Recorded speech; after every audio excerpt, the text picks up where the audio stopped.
Doncs vinga, a reflexionar, a cavilar, a pensar, a rumiar, digueu-li com vulgueu. I aquesta és la feina, doncs, Antís Requesens, el nostre reflexionador particular, el pagès llicenciat en Direcció d'Empreses per la Universitat de St. Peters de Nova York i virtuós d'explicar el que pot semblar profundament complicat amb una senzillesa espaterrant. Molt bon dia, Santi. Què tal com estem? Molt bé. T'estaves acabant d'acomodar, això ens agrada, que estiguis còmode, faltaria més. Sí. Com vas? Tot bé? Sí.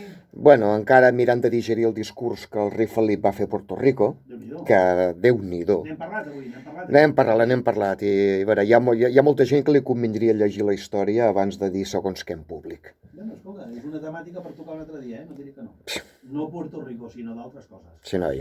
Escolta'm, Santi, tanmateix, avui ens parlaràs d'una altra temàtica que tu ja has tret aquí en alguna ocasió i que, de fet, ja vas albirar que passaria en el seu moment, perquè els resultes de les crisis econòmiques, socials i sanitàries, recordo que deies que passat un temps pujaríem els tipus d'interès.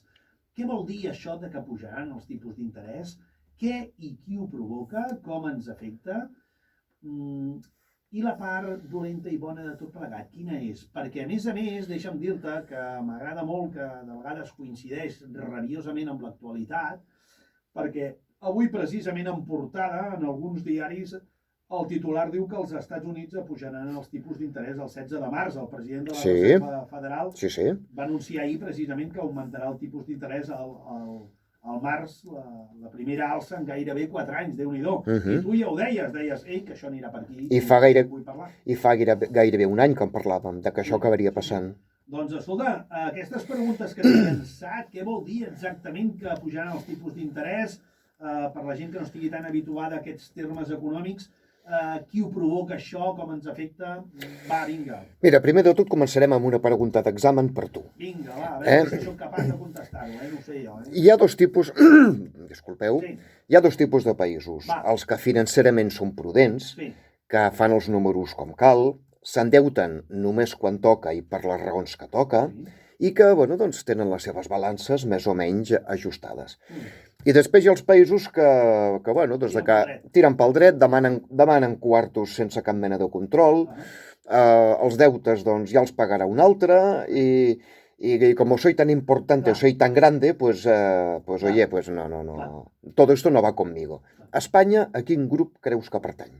Home, pregunta fàcil, aparentment, perquè podries sorprendre'm. Vaja, jo diria que és dels països que tiren pel dret i diuen, saps què, ens anem endeutant, que el que és responsable en cada moment d'endeutar-se, potser pensa allò que jo ja no hi seré. Noi, excel·lent amb finances econòmiques. Home, tampoc seria això, ni molt menys, Santi. Per desgràcia és així. A veure. Doncs mira, començarem pel començament, i és recordar altres programes que hem fet sobre economia, i que ja vaig dir doncs, que els diners es regeixen per la mateixa llei d'oferta i demanda que els ous, el ferro, l'oli d'oliva, les pomes o qualsevol altre producte. Caram, disculpa, tinc una miqueta de carraspera. No pateixis, normal en aquesta època. Aleshores, a veure, per què es produeix la inflació? En aquest cas concret s'ha produït doncs, perquè la gent ha sortit de les restriccions. Quan parlem, perdona, d'inflació vol dir pugen els tipus d'interès. Sempre és així o no sempre? No sempre és així, no sempre és així. El que passa és que la inflació es produeix, en aquest cas s'ha produït doncs, perquè la gent ha consumit molt més després de les restriccions del Covid i tot això. També s'ha ajuntat amb un tal Vladimir Putin, que ha tancat l'espita del gas per fer pujar els preus. Diverses coses. Clar, la inflació el que fa és fer perdre poder adquisitiu a la gent perquè els diners valen menys. Al moment que tu compres molt del que sigui, augmenta el preu d'aquest producte i, evidentment, tu et vas descapitalitzant. Et vas descapitalitzant. Aleshores, a veure, hi ha moltes maneres, moltes no, hi ha unes quantes maneres de frenar la inflació. Però una de les formes més fàcils és apujar els tipus d'interès. Per què? Molt bé. Què vol dir això? Doncs senzillament que demanar un crèdit o demanar un préstec sigui més car. I quan passa això, doncs clar, gent o empreses que tenien pensat demanar un préstec, a veure si el necessites, sí o sí l'hauràs de demanar amb el tipus d'interès que hi hagi. Però molta gent que tenia pensat fer-ho ara, poder s'ho repensa.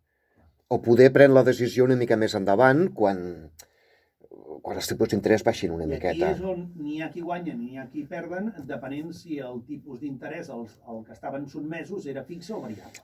Exacte, perquè és el que dèiem abans sobre llei d'oferta i demanda i el mercat. Aquests diners primer estan al Banc Central Europeu o a la Reserva Federal Nord-americana, després van a un banc, Banc Sabadell, la Caixa, el Santander, però és quan et concedeixen el préstec a tu que aquests diners, diguem-ne, es posen al mercat. Es posen en circulació. Pujar amb tipus d'interès el que fas és que la gent demani menys préstecs i que hi hagi menys diners al mercat. O sigui, com aquell que diu, reduir l'oferta. Entenc.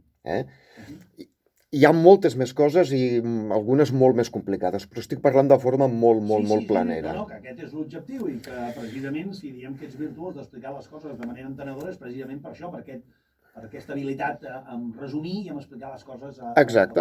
De la mateixa manera que el Putin ha tancat l'aixeta del gas i com que hi ha menys gas el preu ha pujat, el Banc Central Europeu i la Reserva Federal posen menys diners en circulació, per tant, doncs, la inflació baixarà una mica, o aquesta és la teoria. Molt bé.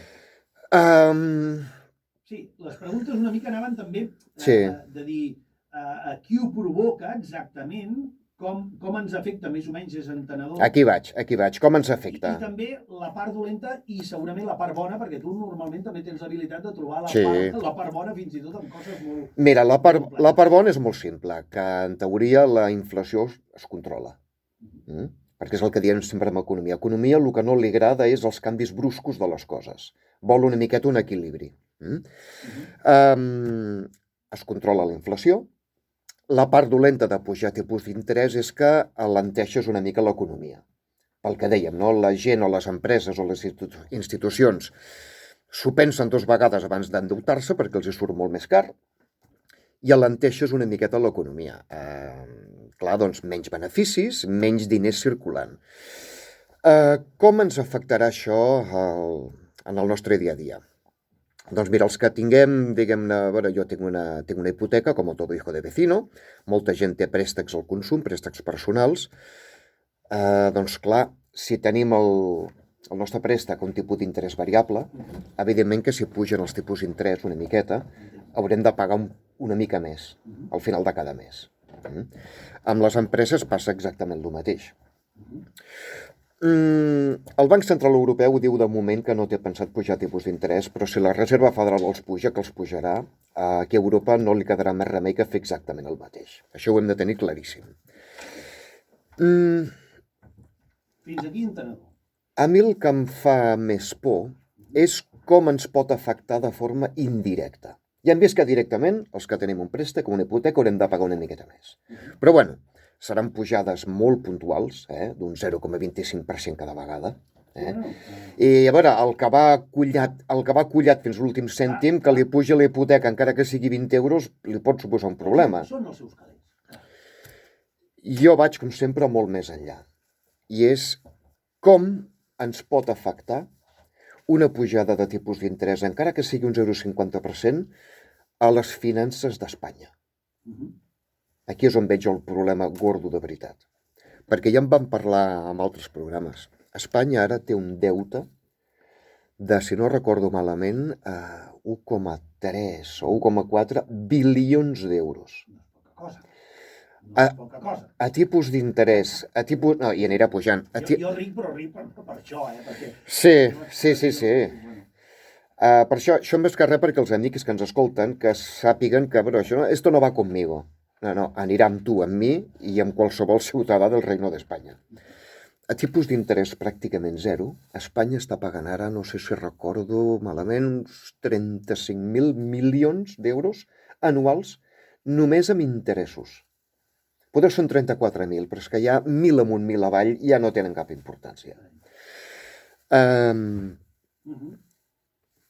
Que li pugin els tipus d'interès a Espanya del pràcticament 0% al 0,25, 0,50, a l'1%, pot implicar que d'aquí un temps Espanya estigui pagant 80.000 milions d'euros anuals només amb interessos. Això és una progressió aritmètica d'aquelles salvatges i traïdores. Salvatges, traïdores i claríssimes, eh? Això és de llibre.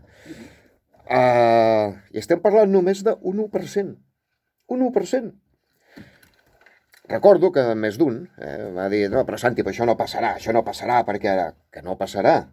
Mirem les hemeroteques i mirem els històrics dels tipus d'interès del Banc Central Europeu. 2011, no fa tant, 1,5%. 1,5%. 1,5%. Això implica... Això es tradueix en que Espanya hi ha de pagar literalment amb aquest tipus d'interès, doncs, poder s'aproparia als 100.000 milions d'euros anuals.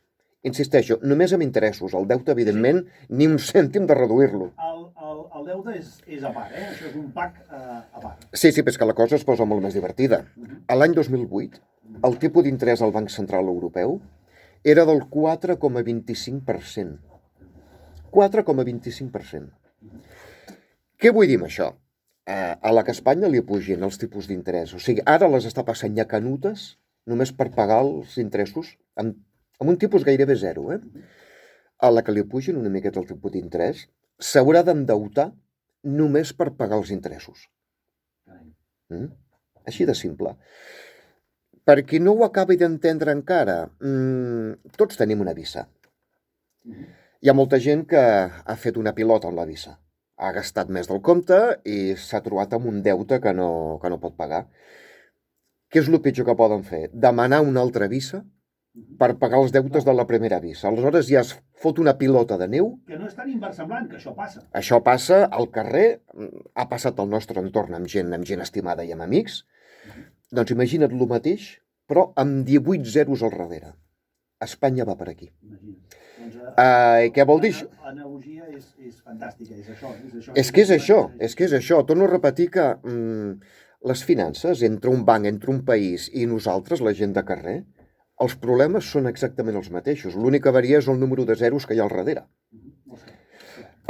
I aquí és on vam parlar en aquell programa del l'ICAT, que parlaven de la possible intervenció d'Espanya per part del Banc Central Europeu.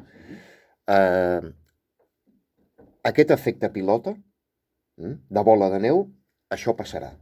I ara en aquests moments t'ho dic amb una certesa matemàtica, perquè és que no hi ha altra manera. Espanya ja no se'n... Has tingut força certesa matemàtica, que dius tu? Sí, no, és que no es tracta de ser un expert, també és que és saber una miqueta de finances i veure que Espanya ja no se'n pot escapar d'això. El tema és, d'aquí 1, 2, 3, 4, 5 anys, què farà el Banc Central Europeu amb un pou sense fons com és Espanya? Doncs clar, és que això és una mala solució, perquè no és només Espanya qui està en aquesta taxitura que es diu, però... Sí, m'han parlat Itàlia, ja ho sé, però Itàlia... Grècia no t'ho pensis ja, Grècia no t'ho pensis. Però ho va passar molt malament també. Vale, però ho van poder arreglar. Es parla molt d'Itàlia, però Itàlia té dues coses que Espanya no té. Primer de tot, Itàlia té un Mario Draghi. Sí. Que el Mario Draghi, només li dic que li digui al Banc Central Europeu, deixeu-me una miqueta de temps perquè tinc una solució. Sí. El Banc Central Europeu para. El Pedro Sánchez diu això i li diuen, mica maco, vés a explicar-li cuentos de la lechera a un altre. És que jo tengo dos fragates. I que Itàlia té una economia productiva molt més gran que la d'Espanya. Molt bé. Aquí el tema, amic meu, serà d'aquí uns anys veure com el Banc Central Europeu resol el tema espanyol. A la grega, o el que vam parlar una vegada, intervindre a Espanya sense que es noti. I aquí és on el que jo vaig aventurar de confederacions. No ho sé, ja ho veurem. T'entenc perfectament, és allò que una mica vas lligant i veus que de vegades les solucions, per molt creatiu que siguis, no n'hi ha masses. No, jo financerament l'única solució que veig és aquesta, per no intervenir a Espanya, haver-la de confederar. El Banc Central Europeu en saben molt més de finances que jo, poder ells tenen altres solucions, però que Espanya es convertirà i aviat, en el forat negre de la Unió Europea, Això t'ho puc garantir ara mateix. Això són declaracions... I això ens afecta a tots, eh? Espanya es convertirà en el forat negre de la Unió Europea. I gordo de veritat. Que ens deixa, doncs, el Santi Recasens. Quan passarà això? Doncs, bueno, quan el Banc Central Europeu es vegi obligat, arrossegat per la Reserva Federal, a pujar tipus d'interès. Per tant, ja ho deien també les previsions econòmiques, deien a Espanya, deien se'n sortirà prou bé de la crisi, però esclar, quins estudis ho deien? Els estudis que venen d'interior. Clar. Els estudis, en canvi, que venen de l'exterior, es situen en un top 10, però no dels bons, sinó més aviat dels dolents. Exacte. És així de cru, ens sap greu explicar-ho d'aquesta manera, però... I en finances serioses, 2 més 2 sempre són 4. No volem ser apocalíptics. No, però és que... El Santi no ho és mai, però vull dir que és la seva opinió i és les dades que ell té i això és el que ens serveix a tots plegats per reflexionar una mica, que d'això es tracta l'espai del reflexionador. Molt bé, Santi. Complexa la temàtica. Insisteixo, és una cosa que ell ja havia albirat feia mesos i que em deia, hem de parlar de la pujada de tipus d'interès. Jo deia, home, però ara encara... Sí, és que està a punt d'arribar. Bueno, i finalment aquí ho tenim. Doncs, escolta'm, tu també ets bastant profeta. No, profeta no. Senzillament observar les dades, estudiar-les i treure conclusions lògiques. Sí, s'entén perfectament. És que és així. Escolta'm, Santi, bé, que continuarem, que un capítol molt interessant, un capítol més, i la setmana vinent, sempre ens agrada avançar una mica en algunes seccions, que és el que tocarem la setmana vinent, per anar fent una mica de gana, no? La setmana vinent, esclar, també és de rabiosa actualitat la crisi ucraïnesa, i en aquest cas hi haurà més informació, i el Santi, que es compromet doncs, a estudiar-se, a investigar i a gratar per tot arreu, per saber què hi ha darrere dels interessos de tot plegat, qui són uns i qui són els altres, i escolta'm, fins i tot el que de vegades no s'acaba d'explicar. Tinc amics a la KGB i a la CIA, els trucaré, xerrarem una mica, m'explicaran coses i ho compartirem aquí. Passa'm algun telèfon d'aquests que a mi em faria falta saber d'altres coses que tampoc acabo d'entendre. I potser ells no sabrien explicar. Molt bé. Molt bé, Santi, doncs escolta'm, com sempre, que moltes gràcies, que per nosaltres és un luxe comptar amb tu i que ja t'ho dic ara, la teva secció tot un èxit, sempre se'n parla. Me n'alegro. Rebem correus i a més els articles que escrius que porten molta cua.